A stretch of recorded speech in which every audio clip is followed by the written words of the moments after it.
Olá pessoal, paz e bem, estamos começando mais um podcast aqui. Hoje temos a satisfação de receber conosco a doutora Suzane Maia, ela que é nutricionista, né? Falei certo? Nutricionista. Seja bem-vinda. Certo. Obrigada, padre. É um prazer enorme estar aqui com vocês, participando aqui do podcast. Já tinha essa vontade há um tempo, né? E Deus vai encaminhando a gente quando a gente tem vontade, as vontades atraem, né? Olha, e aqui estou agora, nesse momento, eu espero contribuir durante a nossa conversa aqui. Fique à vontade, tá bom? Fique bem à vontade aqui nesse ambiente, porque a gente vai explorar, certo. Né? Pode a gente vai fazer uma consulta aqui. Ela vai tratar de um tema muito importante, né? Obesidade, emagrecimento. E... Doutora Suzane, antes da gente entrar aqui no bojo da nossa temática, você poderia falar um pouco da sua trajetória? Né? Adiantei aqui que você é nutricionista ou nutróloga? Nutricionista. Né? Bom, na área da nutrição tem pouco tempo. A minha formação foi em 2023. Antes da nutrição, eu trabalhei com jornalismo, também sou jornalista e administradora de empresas, né? E aí, um belo dia, eu pensei, por que não fazer outra graduação, né? A gente tem tempo para isso. 2023? Sim, 2023 demora quanto tempo para... concluiu, eu né? Eu concluí a graduação em 2023, já concluí com uma pós. Durante o último ano da graduação, eu já escolhi trabalhar com a obesidade. Porque antes mesmo de iniciar o curso de nutrição, era a área dentro da nutrição que me chamava muita atenção. Por conta de tudo que a gente vê ao redor da gente, né? Não só aqui na cidade, mas fora dela, quando a gente vai em viagens, a gente percebe que é uma epidemia real a obesidade. Então, dentro da minha família, na minha vida pessoal também, sempre tive essa luta, né, contra a balança, que eu acho que é uma luta de uma boa parte da população. Então, eu quis me aprofundar no assunto e dentro da nutrição, já iniciando a faculdade de nutrição, já fui muito focada nesse tema. Então, tudo relacionado a esse tema, esse universo, eu me dediquei profundamente para entender o que eu pudesse nele, né? Então, já consegui terminar, já fiz a minha pós-graduação no meu último ano também. E gosto muito, é uma área assim, que me satisfaz muito, igualmente as áreas que eu também atuei, também atuo, né? Alguma administração, ainda estou na administração. Mas a nutrição é uma coisa que cada vez mais que eu atuo e faço, eu tenho desenvolvido mais satisfação e amor pela área, pela profissão. Certo. Doutora, você falou de epidemia da obesidade. Sim. O que vem a ser essa epidemia da obesidade, né? Porque geralmente a gente ouve essa expressão em outras áreas, né? Mas existe também, né? Sim. Epidemia é tudo aquilo que se espalha de uma maneira incontrolável, né, entre a população. E a obesidade, ela é o mal dessa época contemporânea que a gente está vivendo, né? Uma época que a gente tem um acesso ilimitado à alimentação industrializada, que eu acredito assim que ela é a vilã número 1. São vários vilões dentro desse contexto da obesidade, mas a alimentação industrializada, ela é, sem dúvida nenhuma, a primeira disparada. Alimentos com muito aditivo químico, muito sódio, muito açúcar, alimentos hipercalóricos, que são aqueles que você consome em pouca quantidade, mas ganha muita caloria, ganha peso, e um peso que não vem acompanhado de saúde, de nutrição, só calorias vazias que a gente chama. E a falta de atividade física, que faz parte também dessa idade, desse momento contemporâneo que a gente está vivendo, é um agravante, né, juntamente com essas comidas industrializadas, para que haja essa epidemia que eu falei, que eu me referi, de obesidade, que antes a gente via muito nos adultos, mas cada vez mais a gente vê entre as crianças, né, porque quando os pais mandam os filhos para a escola, sem julgar, porque a gente sabe que o tempo é corrido hoje, né? Sim. Correr atrás de sustento, uma vida muito ocupada, às vezes não dá tempo para preparar um lanche mais saudável, com nutrientes de qualidade, com menos caloria para as crianças. Aí vai ali os suquinhos em caixinhas, o achocolatado, os biscoitos recheados, que são alimentos pobres em nutrientes e ricos em caloria. E dentro dessa era que a gente está vivendo, de as crianças ficam mais em casa e menos na rua, como era no nosso tempo, né? Não sei se no seu, mas no meu tempo a gente ficava muito tempo na rua correndo, gastando caloria. Hoje em dia as crianças ficam em casa. Nós subíamos em árvore, tínhamos muitas brincadeiras, comíamos fruta, né? Jogava pedra na mangueira. A gente ia para onde tinha pé de fruta na rua e subia em pé de mangueira. Eu sou desse tempo. A mãe tinha que me tirar da mangueira, faltando jogar pedra em cima de mim. Sai daí, garota. Então, eu cresci assim, correndo e brincando daquelas brincadeiras que a gente fazia naquela época, que era queimada, né? Tinha bandeirinha também, no meu tempo tinha, taco, mata no meio, né? O taco que a gente ficava horas seguidas ali, definhando, correndo, né? Com aquele taco. E hoje em dia a gente não vê mais isso. Não existe. Nem é possível, né? Hoje em dia a cidade ficou mais urbanizada. Sim. Enfim, o trânsito aumentou bastante. Nem dá mais para brincar nessa região. Eu acho até que na área, Padre, que tem as partes menos urbanizadas, que tem acesso à internet, eles preferem estar dentro de casa. É verdade. Essa geração aí não tem muito interesse em estar na rua socializando, não. Virou uma sociedade muito estática, né? Exatamente. E aí, infelizmente, a obesidade veio como consequência disso tudo, né? E cada vez mais difícil, que quanto mais avança o tempo, fica mais difícil conseguir controlar, né? As pessoas, quando elas acordam para o problema, já às vezes no estágio avançado, fica um pouco mais difícil conseguir recuar e manter um peso mais... O senhor está rindo, pai? Estou rindo, estou pensando aqui em várias questões aqui. Eu sei que o senhor está rindo. Mas por me imaginando aqui, né, em várias situações. Sim. Na minha busca também, né, pelo emagrecimento, né? Como você falou, é uma epidemia. Eu me enquadro nessa questão aí. Certo. Doutora, então vamos falar sobre dicas de emagrecimento. Quais você trouxe para nós aqui? Assim, eu costumo dizer, às vezes eu sou abordada por amigos conhecidos, né, e falam, me dá umas dicas aí para eu emagrecer.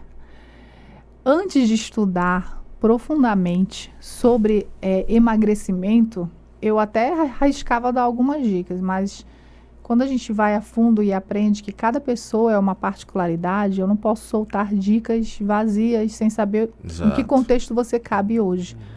Então, o que pode ser bom para você, pode não ser bom para o outro e assim sucessivamente. Mas aqui, dicas gerais que eu posso dar para que serve para todos, independente do estado que você está passando hoje, né? Alimentos saudáveis são alimentos in natura, alimento que você descasca, tá?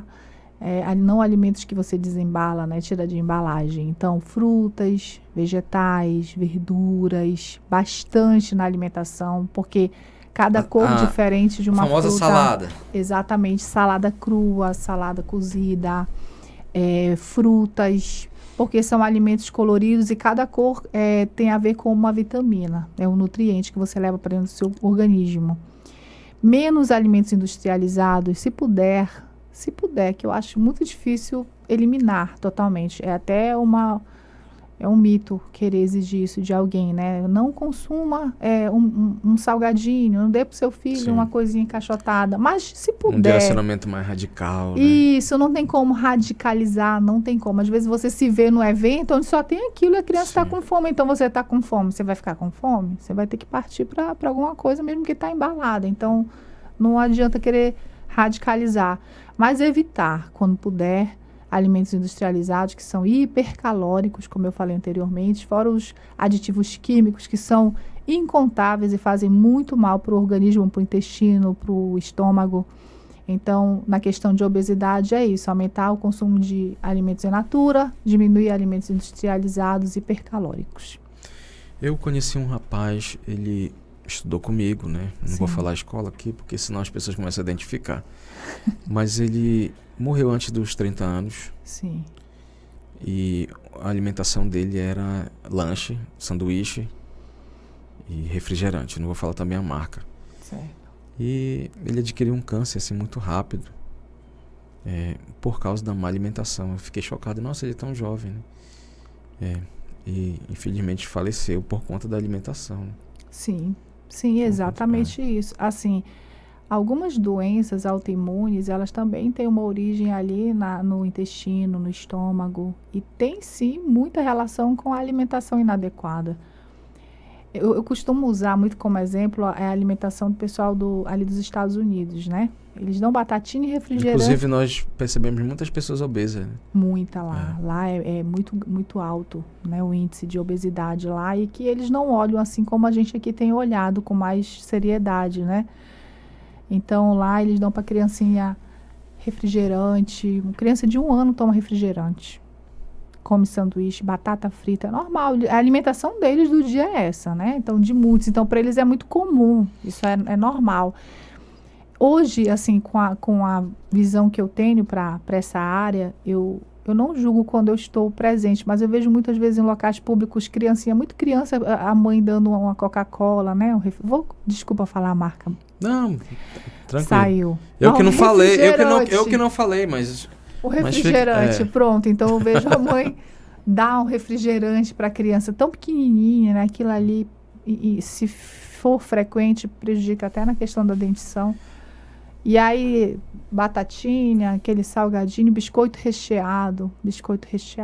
Evitem para os seus filhos biscoito recheado. Se puder evitar, evite. Biscoito recheado. Tá, a gente já sabe, né? Tem aquela ideia assim que a gente não pode estar comendo biscoito recheado. Agora, qual é de fato a problemática, o perigo? O que a doutora enfatiza assim? Por que não biscoito recheado? O biscoito recheado, ele tem uma gordura trans, né? Que é pesada. Tudo que é trans feito em laboratório, muito mexido, tem muita química, tem muita coisa que a gente até desconhece que eles utilizam para colocar ali. Esse tipo de produto dentro do intestino de um adulto, de um ser humano que seja, de uma criança, né? A criança é super saudável, tá com as vilosidades dela. O que são as vilosidades? É como se fossem os cabelinhos que tem pro lado de dentro do intestino, que eles se ligam ao alimento e levam os nutrientes para dentro do organismo. Umas perninhas e bracinhos. Isso, é como se fossem uns pelinhos. Uhum. Então, assim, esse tipo de química ali dentro, com o tempo, vai desgastando essa vilosidade, como se estivesse matando elas, vai acabando com elas, vai tornando ela impermeável. O que acontece? Por mais que você futuramente, com uma vilosidade, com o intestino danificado, né, com menos eficiência para absorver nutrientes, você vai comer saudável à vontade, mas o seu organismo não vai mais estar absorvendo como deveria. Uhum.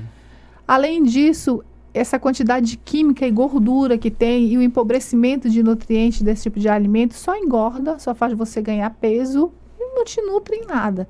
Então, assim... É possível retirar essa gordura do organismo? Essa gordura trans? A gordura trans é possível só se você percorrer esse caminho de uma alimentação saudável. Você vai desintoxicar o seu organismo. Exatamente. Você vai desinflamar. Né? Eu lembro que uma vez um médico disse assim, olha, a questão do emagrecimento às vezes não é tão simples porque as pessoas têm que fazer uma desintoxicação. Sim. Aí na internet tem tudo, né? As comidas detox, sucos detox. Sim. Você também receita essas coisas? Não. Fale um pouco sobre isso pra gente. A minha metodologia, cada profissional tem o seu método de trabalho, Exatamente. né? Não cabe a mim, fazer julgamento sobre o caminho que cada um escolhe. Eu não tenho esse hábito de ir na página de nenhum profissional da minha área e tecer críticas. Não é a forma que eu trabalho. Eu discordo e fico para mim. Né? Então, eu tenho o meu método que é diferente. Eu geralmente faço um trabalho de comportamento. Então, meu primeiro passo junto com meus pacientes é mudar o comportamento alimentar dele. Como, doutora? A gente vai trabalhar qualidade do que você coloca no seu prato.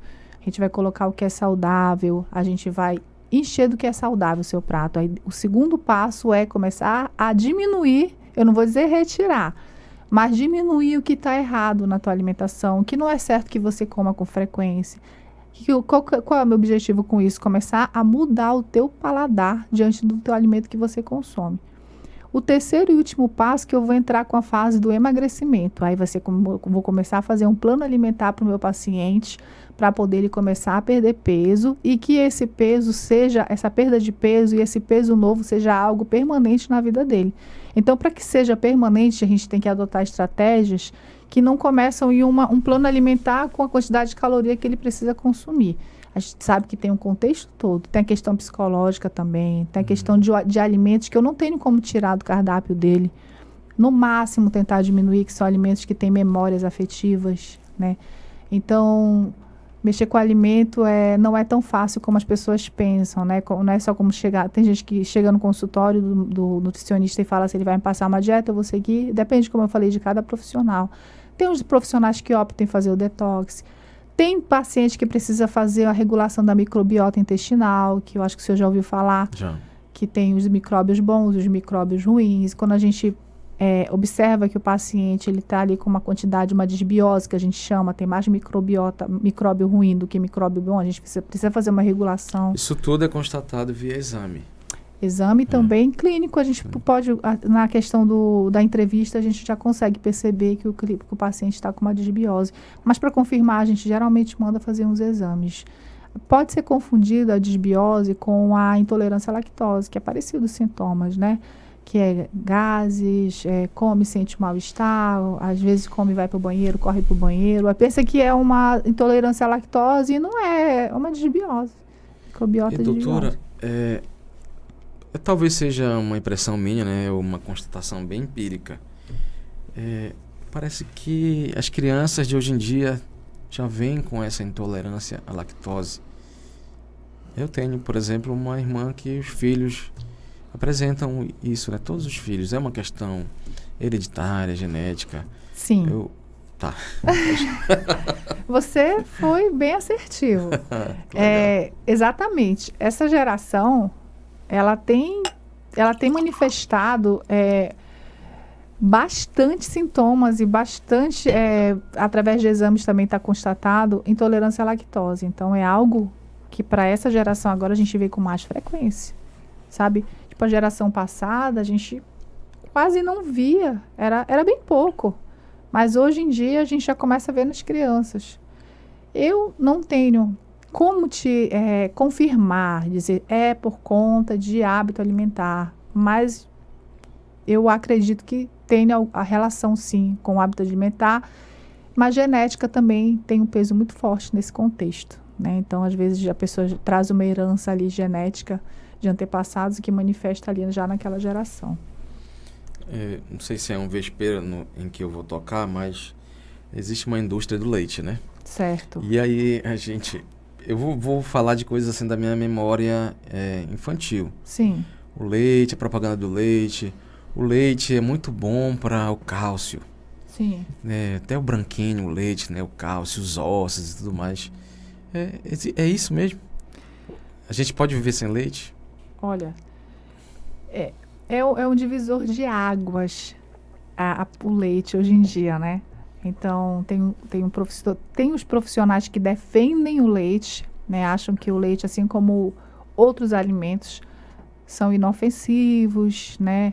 Depende de cada organismo. Tem organismo que inflama quando consome o leite, tem organismo que manifesta uma intolerância ou até uma alergia, mas tem organismo que absorve legal, então varia muito de cada organismo. E tem pessoas que defendem que o leite, sim, ele é inflamatório, ele contém substâncias altamente inflamatórias. Então, o senhor tem razão quando fala que o senhor tocou no vespeiro. Porque, de fato, é algo assim que eu acredito que precisa ter mais estudos aprofundados. Porque a gente sabe que para engajar em redes sociais, em veículos de comunicação, as pessoas às vezes puxam alguns temas, enfeitam o pavão e a gente não pode comprar a briga sem primeiro ler, sem primeiro ver até onde estão o avançar dos estudos sobre esses assuntos. Então, assim, eu como profissional, eu prefiro não levantar essa bandeira que o leite é o vilão da alimentação. Eu só costumo mexer nele se o meu paciente tiver algum tipo de intolerância, algum tipo de sensibilidade ao leite. Às vezes não chega a ser uma intolerância, é uma sensibilidade. Pode ser a lactase, pode ser a lactose, na verdade, ou pode ser a caseína. Então, não se sabe exatamente a qual substância do leite, mas às vezes para uma pessoa, para um indivíduo saudável, você toma o leite e não sente nada, e sim, ele é rico em cálcio, né? Então, é um alimento rico em cálcio, sim. Ele é rico, certo? Muito bom. Doutora, o leite inflama? Algumas pessoas acreditam que inflama, faça mal, né? Mas, como eu falei, afirmar que ele inflama geral, eu não posso afirmar, que eu acredito que não tem estudo comprovado, fechado e publicado para isso. Tem os que, como eu falei, Se você for dar busca no Google acadêmico ou no Cielo, você vai achar vários artigos, tanto defendendo com base científica, quanto dizendo que é inflamatório. A gordura é uma inflamação? A gordura? É. Sim. A obesidade a gente se percebe, né? Inflamado, assim. Inflado. E assim, se a doutora puder deixar uma lista de alimentos que inflamam, você tem assim? Eu posso dizer. Número 1 são os alimentos industrializados. Eu vou bater de novo nessa tecla, que são os enlatados, as conservas, carne em conserva, a salsicha. Embutidos. Os embutidos são extremamente... A gente nem sabe exatamente o que de fato... Né, eles colocam na descrição da embalagem o que tem lá nela. Mas a gente não sabe se é só isso que de fato eles utilizam. Refrigerantes também são alimentos inflamatórios, porque tem muito açúcar, né? Tem muito aditivo químico. É feito dentro de uma sala, um laboratório. O açúcar do refrigerante é diferente daquele açúcar que a gente coloca no café? Não tem tanta diferença. A diferença é que o açúcar do refrigerante ele tem mais aditivo, ele não é só aquele açúcar. E o que você coloca no café é só aquele açúcar de origem vegetal, né? Refinado só tem açúcar. Quando você consome o açúcar mascavo, o demerara, ele é um açúcar que é menos refinado, então ele tem mais nutrientes. Não significa que ele tem menos caloria, mas ele tem um nutriente que o refinado não tem. O refinado é só o açúcar. E quando tem mais nutrientes, significa que o corpo vai demorar um tempo ali ainda no processo? Não exatamente. Só se for um alimento como um arroz integral, que ele tem fibras, né? Então, como ele é um arroz menos refinado, menos mexido do que o outro arroz, então ele tem as casquinhas dele preservadas, então ele é mais rico em fibras, ele também consegue ter alguns nutrientes aí que no arroz comum não vai ter. Então você tem um ganho na questão nutricional, não na questão calórica. Um dia desses eu vi uma publicação de um profissional que ele falava sobre, para emagrecer é melhor você tomar um refrigerante zero. Tá parecendo a garota propaganda da marca. Não que ela precise. Mas não tem problema não, pode falar. Não que ela precise de uma garota propaganda, né? Não mas precisa, ele falava assim que para você emagrecer, é melhor você tomar esse refrigerante zero do que você tomar um suco, né? E de fato. Mas se você quiser emagrecer com saúde, tem outras opções, né? Porque o refrigerante não tem nutrientes, né? Já um suco tem. Tem nutrientes, tem mais caloria, mas tem mais nutrientes, tem mais saúde dentro dele. O ser humano é um composto muito complexo, né? Muito. Muito por mesmo. exemplo, dizem, né? Eu já li, já ouvi que o nosso corpo é composto por água, 70%. Mais de 70% de água. Então a água é muito importante para extremamente. A gente está aqui dando exemplo, né? A gente está dando exemplo de que a água é isso aqui. A água tem que estar sempre do lado. Vou colocar mais um pouquinho no meu copo agora. Muito bem. Eu já conferi, esse aí é o quarto, tá? Da nutricionista aqui. Ele toma assim 4 mesmo quando ele tá? Ou é só porque tá na frente da nutricionista? Ué, toma. Toma. Que bom. Parabéns, né? Olha. Fiquei até sem jeito agora. Mas a água, além da gente ser... Antes da senhora... responder. Posso chamar de senhora? Pode. Antes da senhora continuar aqui, eu lembro que eu morava em Belém, porque eu estudava no seminário, né, que ficava lá em Belém. E aí eu tava saindo de um shopping, e aí eu ia pegar o ônibus. Aí eu escutei a conversa de uma mãe com um filho. Mãe, a senhora quer água? Não, meu filho, acabei de tomar esse refrigerante que você falou aí. Sim. Acabei de tomar a Coca-Cola. Ele falou. Eu falei, mas por que não tem problema mesmo? Aí eu fiquei, o que? Dá pra substituir outro líquido pela água, assim, essa água que é inodora, incolor? Não tem líquido mais saudável, assim, na questão para hidratação do que a água, né? Mas os outros também hidratam, é líquido. Mas a água é ideal, né? A mais certeira é a água. Questão de caloria para emagrecimento também a água é melhor. Mas a hidratação, a indicação, com certeza é a água. É a água, né? E assim, como o senhor falou, 70% do nosso corpo é formado por água. E quando você Eu até costumo ensinar, eu vou ensinar aqui também o cálculo para um indivíduo que não pratica atividade física, faz o básico, quanto de água que tem que tomar por dia. Você pega o seu peso corporal e multiplica por 34 ml.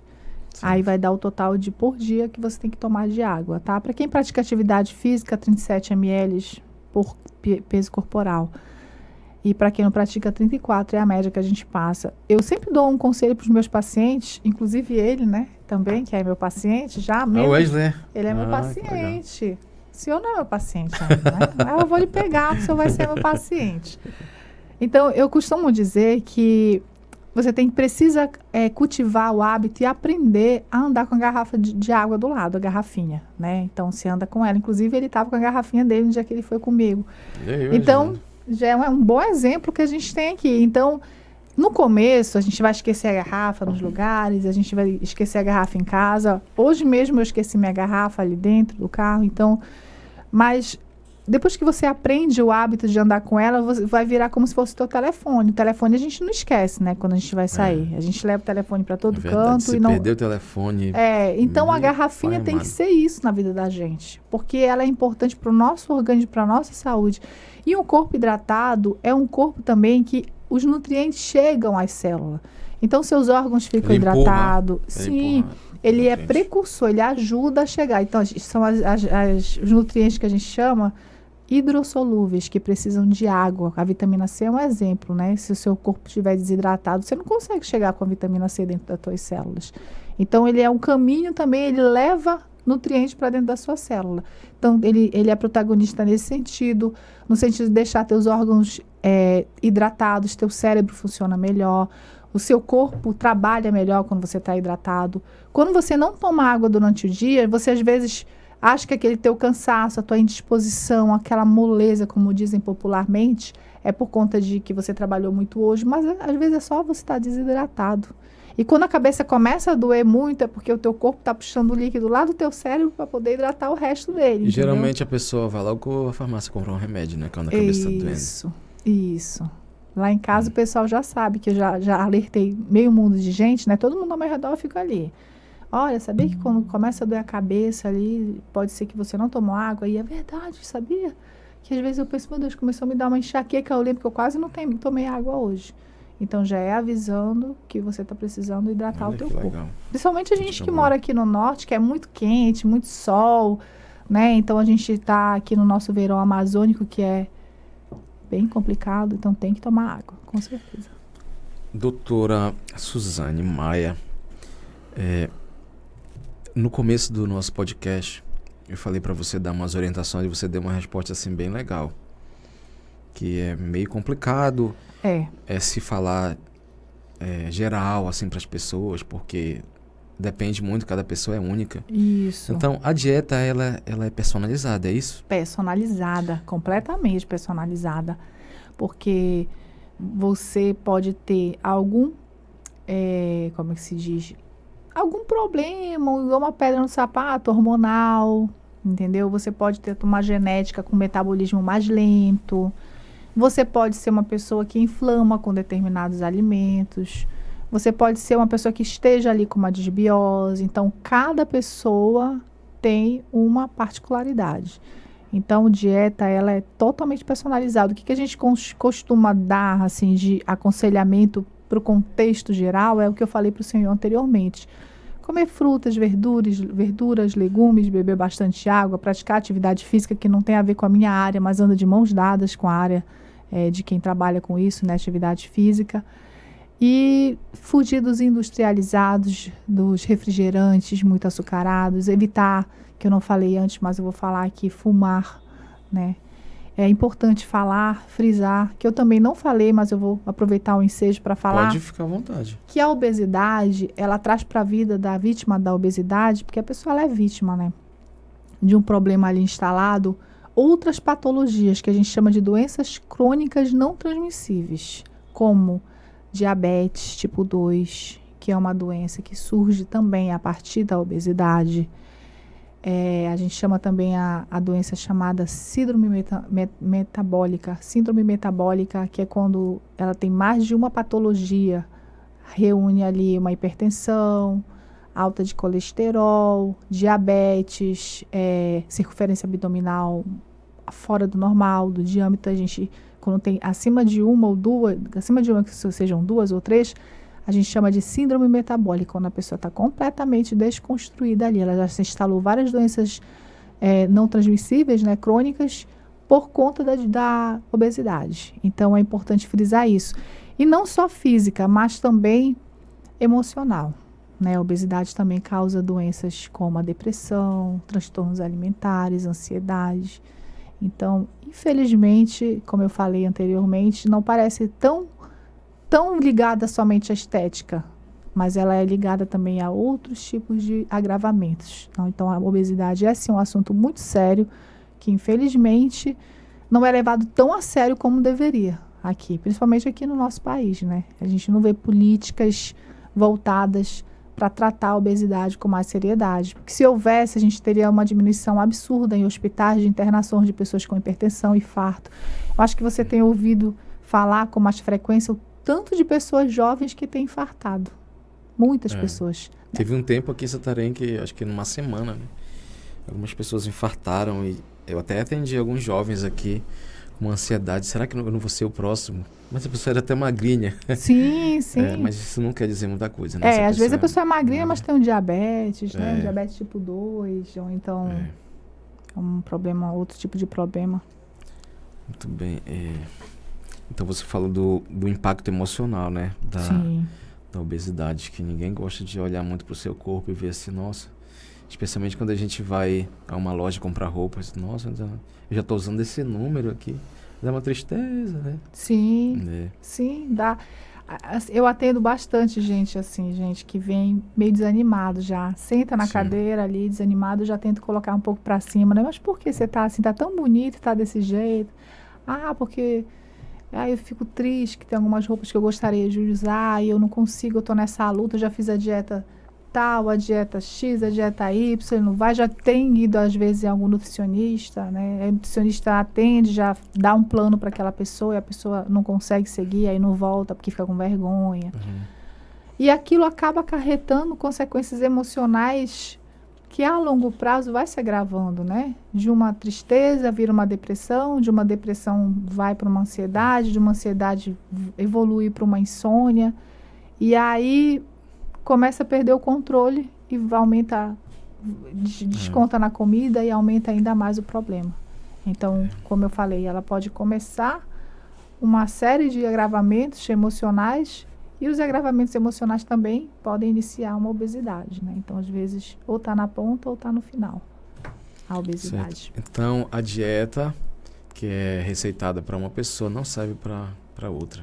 Não, geralmente não, como eu falei. A menos que as duas tenham mesmo perfil. Aí serve a mesma de uma para outra. Mas tem essa questão também no emagrecimento de biotipo? Tem. O biotipo, se eu falar, é a genética, né? Que dizem, né? Tem se falado, por exemplo, do endomorfo, ectomorfo, mesomorfo. Você já... Sim, já ouvi falar. Já ouvi falar que já está virando comentários atuais, né, na área. O pessoal da área da fitness, né? O pessoal que está treinando e tudo mais. Eu não ganho massa muscular porque com facilidade, porque eu sou ectomorfo. Eu já ouvi falar sobre isso, mas não me aprofundei na área ainda, não.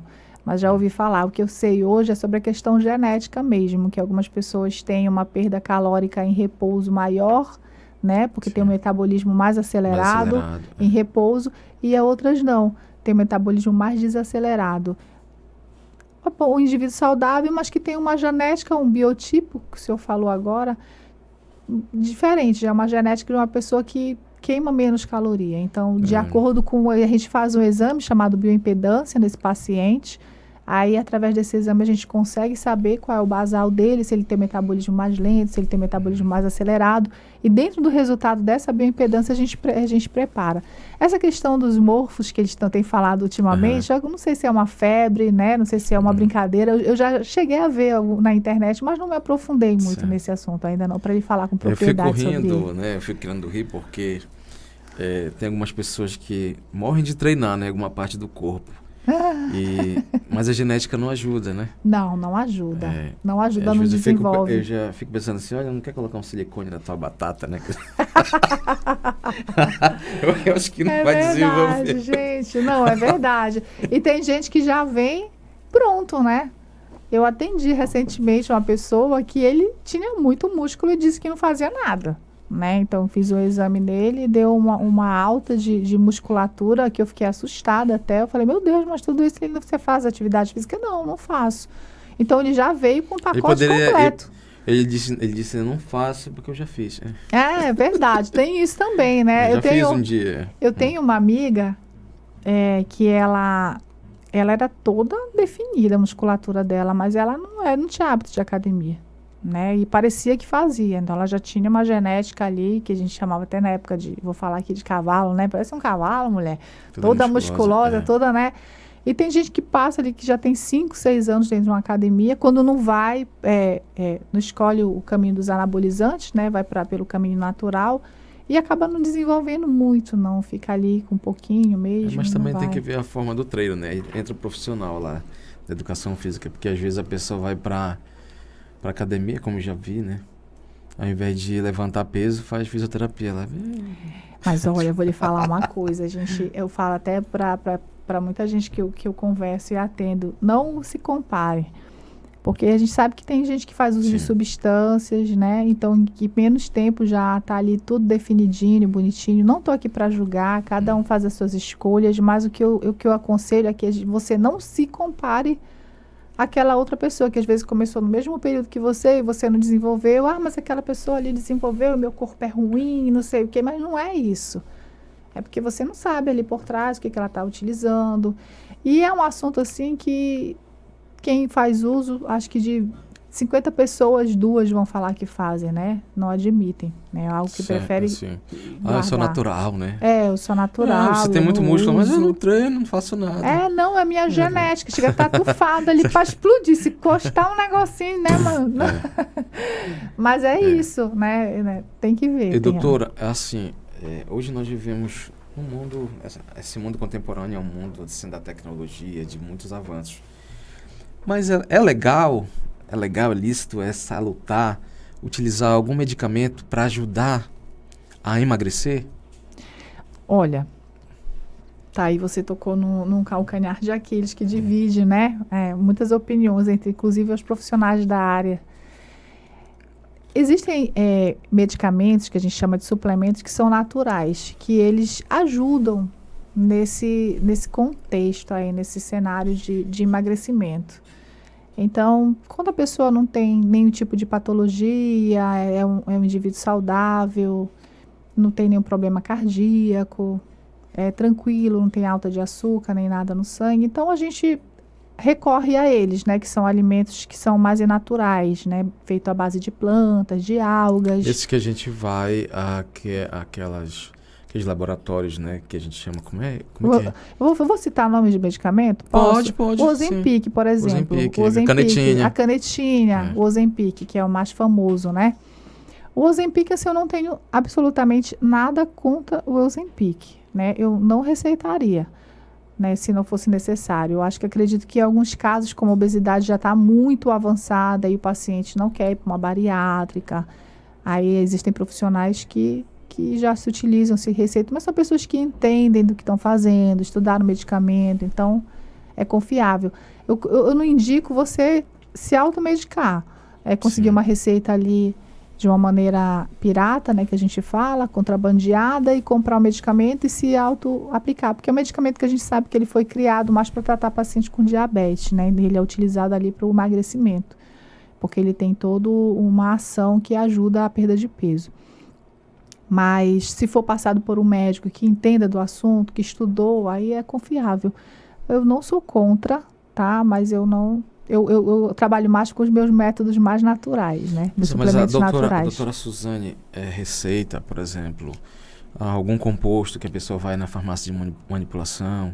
Eu receito, geralmente eu receito sim, mas como eu falei anteriormente, mais voltado para o natural, que a gente tem uma farmácia natural infinita aí que a gente sempre trabalha, né, de mão dadas com os suplementos que a gente costuma também passar para os pacientes e que também são bastante eficientes nessa parte. Eu gosto de chá, eu particularmente, eu gosto de chá, eu faço uso de chás e eu passo para meus pacientes também. Os chás, eles não são tão inofensivos quanto as pessoas acham, os antigos principalmente, né, que qualquer coisinha estava tomando chá.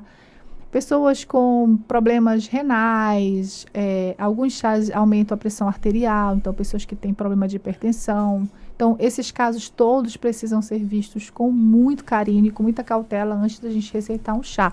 Mas que eles são diuréticos, que eles ajudam também, ajudam nesse processo. Ajudam a acalmar. Ajudam a acalmar.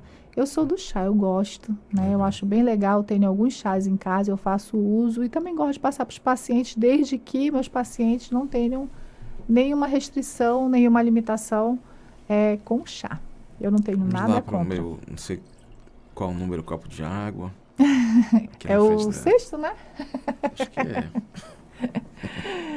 Mas tem que tomar, muito bem. Tá dando um exemplo muito bom para quem está assistindo a gente. Muito obrigado. Doutora, está sendo uma satisfação aqui falar sobre esse tema, né? Tão importante para muitas pessoas. Que bom, fico feliz. Às vezes a gente vai visitar idosos que têm diabetes, às vezes tiveram que amputar um membro do corpo. Exatamente. E é realmente muito triste, né? Quando a pessoa tem um problema nos olhos e foi devido ao nível de açúcar, perda de visão, né? Olha, o diabetes saindo um pouquinho da obesidade, é uma das doenças assim que também estão se tornando uma epidemia nesse período que a gente está vivendo, ainda dessa acessibilidade muito grande a todo tipo de alimento e essa industrialização assim descontrolada que a gente está vivendo, né, na área alimentar, na área da alimentação. Então, assim, a gente vê muito diagnóstico de pessoas bem jovens já com pré-diabetes e que não leva a sério quando recebe um diagnóstico de pré-diabetes, que já é assustador. Porque o pré-diabetes, você está com o pé... Exatamente. Já tem que começar a fazer logo um acompanhamento frequente, exames periódicos para mensurar como é que está esse avanço desse pré-diabetes. Porque depois que se instala o problema, não tem cura. Não tem cura. Só se for um milagre. Só se Deus resolver... Vou fazer um milagre, operar um milagre para que o Senhor ou nada é impossível. Geralmente Deus costuma ser justo, né? Então ele não faz isso. Exatamente. A pessoa passou a vida toda comendo errado, fumando. Exatamente. Fumar, beber, bebida alcoólica, cigarro, uma vida sedentária, comer de maneira inadequada. Ou seja, esperando a morte já. Já está plantando. A gente só colhe o que a gente planta. Isso não vale só para as suas atitudes, para a sua vida, mas vale também para o seu corpo, para a sua alimentação. Então, esse tipo de conduta, com certeza te leva. E é tão triste, gente, a situação de paciente diabético. É triste porque eles deixam de comer o que ele gosta, até frutas, algumas frutas com alto teor de açúcar, elas também fazem mal para o diabético. Pode citá-las? Posso, sim. A gente tem o mamão, a gente tem, deixa eu ver qual mais fruta, a uva também, são frutas que têm muito teor de doce, né? E muita frutose. Então, tem algumas frutas que a gente tem ali no nosso cardápio que a gente costuma citar para eles não comer excesso. A banana é uma grande vilã e que os pacientes, principalmente idosos, gostam tanto. Melancia não tanto. Não tanto, né? Não tanto. E doutora, existe influência a respeito do horário que eu vou comer tal alimento? Existe. Assim, para qual sentido que você fala? Por exemplo, eu vou comer uma carne bovina à noite. Sim. Ele vai influenciar negativamente? Olha, eu costumo dizer que o horário da noite a gente tem que, popularmente falando, pegar leve, né? Preferir alimentos de uma digestão mais fácil e mais rápida. Porque o seu intestino, juntamente com o seu cérebro, precisa descansar. Então, a gente desliga ali. Deus criou aquele momento que a gente fecha os olhos e passa horas descansando, porque o corpo precisa descansar. Certo. Então, é até injusto. Isso aqui a minha concepção, vou falar para o senhor. Tá? E de acordo com o que eu estudei, né? Do que eu me informei. Então, o nosso intestino, ele precisa também de descanso. Então, o ideal é que você jante 3 horas, pelo menos, no mínimo 3 horas antes de você dormir. De pegar no sono. De pegar no sono. E a sua janta, a carne vermelha, é uma carne fibrosa que ela demora mais. Você já ia falar mais. friboi. Aí eu tava recebendo alguma coisa, né? Citando marcas à vontade. Então, assim, é uma carne que tem mais fibra, é uma carne mais calórica, é uma carne que demora mais a fazer digestão. Então, eu não costumo indicar muito. Eu prefiro, assim, uma carne branca, um frango desfiado, um peixe é o ideal, né? Com verduras, né? Com um pouquinho de legume. Então, em uma quantidade menor do que você comeu no almoço, tá? E antes de dormir, ou você toma um chá, ou você come uma frutinha leve e pronto, que Doutora, é a ceia que a gente chama. Tem muita coisa assim pra gente perguntar, né? Claro que eu não vou perguntar tudo hoje, que a gente vai acabar daqui a pouco. Já vai dar meia-noite, tô brincando. Que horas são aí, Wesley? 5h30. Certo. Doutora, eu perguntei da questão da noite, né? Sim. Sobre os alimentos, dependendo do horário. Deixa eu ver aqui, eu ia perguntar mesmo. Existem diferenças de alimentos, né? Existe. Então, alimentos e superalimentos. Qual é a diferença? Bom, alimentos e superalimentos. Os superalimentos, a gente costuma dizer que são aqueles alimentos assim, que tem muito nutriente dentro dele, né? Que são alimentos que parecem assim, um alimento qualquer, mas ele é muito rico em nutrientes. A carne vermelha é um superalimento. Superalimento. Porque ela é rica em vários tipos de nutrientes, inclusive minerais e vitaminas, né? Ela é muito rica no complexo B, que é importante para o cérebro, para os nervos. Ela é muito rica também em zinco, que é importante para a imunidade. Então, é um alimento assim que, se você for listar aqui, todos os nutrientes presentes nela, ela tem uma gama bem extensa de alimentos. Se a gente quiser tornar isso um celeuma, um imbróglio, a gente mexe com os veganos, né? Exatamente. Exatamente, mas os veganos têm algumas opções bem legais, mas que não chegam aos pés da carne, né? Carne, né? Não, de maneira nenhuma. É um alimento biologicamente muito rico, que é um superalimento. Os ovos também, eles são bem cheios de nutrientes, né? E nutrientes importantes para a saúde, são bem completos. Algumas frutas também. As frutas, elas são bem ricas em nutrientes, mas, assim, quantidade de nutrientes não tem tantas, né? A carne realmente a número 1. Nossa, na minha concepção, no que eu estudei. São superalimentos. Agora, os alimentos, assim... Pena que tá caro, né? Não tô dependendo da carne, tem lugares que não são tão caros. Eu posso até lhe falar o nome é verdade, olha só. Eu posso até lhe falar o nome de um lugar que não é caro, tá? E tem promoção toda quarta-feira. Toda quarta-feira, né?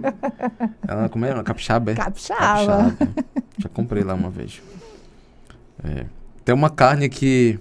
Tinha uma carne lá que pela primeira vez eu ouvi, né? O nome, o apelido, algodão doce.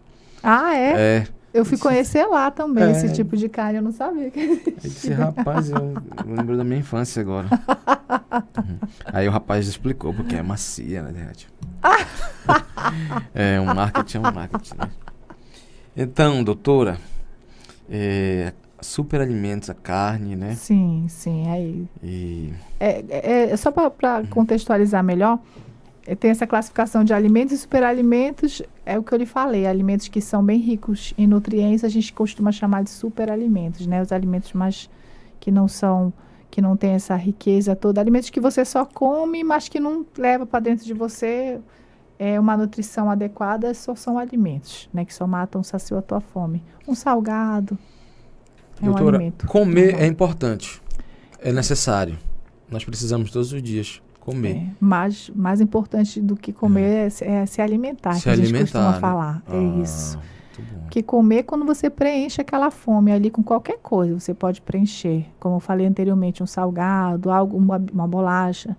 Mas se alimentar é quando você preenche a tua fome e leva para dentro do teu organismo nutrientes. Que vão te proporcionar bem-estar, o seu cérebro vai trabalhar melhor, você vai estar mais disposto, você vai estar com mais vontade de desenvolver os teus projetos, você vai estar mais motivado, mais animado, mais entendeu? feliz. Mais feliz, A sabe? alimentação influencia em tudo. vários sentimentos, né? O alimento com água e atividade física é o trio. Quando eu morei no seminário, aí a gente sempre dependia, né, das pessoas repassarem o recurso pra gente fazer a feira, né, o supermercado.